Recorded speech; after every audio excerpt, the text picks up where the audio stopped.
నామమునకు మహిమ కలుగును గాక. క్రీస్తునందు ప్రియులారా, బాగున్నారా? దేవుని మహాకృపలో మనం అందరం బాగున్నాం, క్షేమం కలిగి ఉన్నాం.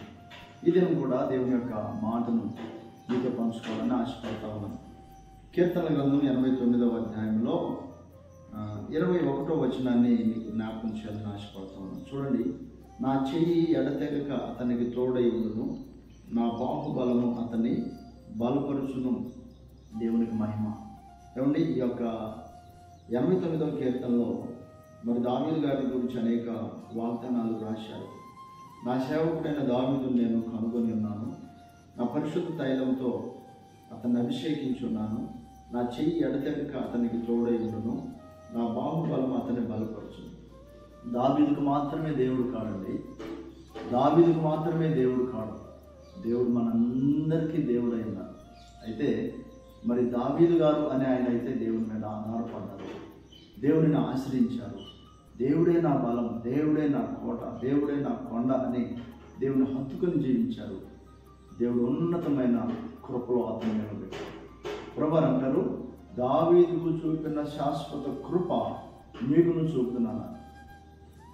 పరిశుద్ధ బైబిల్ గ్రంథమందు ఎవరికైనా ఒక్కరికి మేలు చేసిన ఆ వాగ్దానం ఉంటే అది దేవుని ప్రజలైన వారి అందరికీ మరి అది వర్తించేదిగా ఉంటుంది.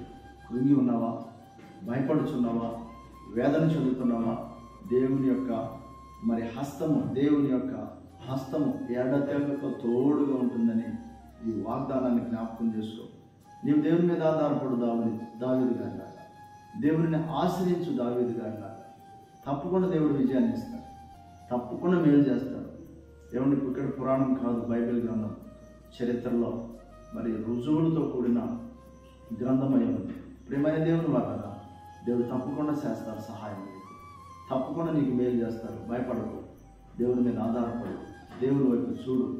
కష్ట నష్టాల్లో దావీదు కృంగిపోలేదు, కానీ తమ దేవుడైన యెహోవాని బట్టి ధైర్యం తెచ్చుకునేను అనే మాటను బట్టి మరి ప్రభుని ఎంతగానో మనం స్తుతించబద్ధులమై ఉన్నాం. రావచ్చు శోధనలు, వ్యతిరేకతలు, పోరాటాలు ఎదురు కావని కాదు. అయితే దేవుని మీద ఆధారపడినప్పుడు వాటి నుండి విడిపించి దేవుని యొక్క అదృశ్యపు హస్తం ఎడతెగక తోడుగా ఉంది, జయాన్ని ఇచ్చేదిగా ఉంది. దేవుని నిన్ను దీవించును గాక. ఈ విషయమందు దేవుడు నీ పట్ల తన ఉన్నతమైన ప్రణాళిక నెరవేర్చును గాక.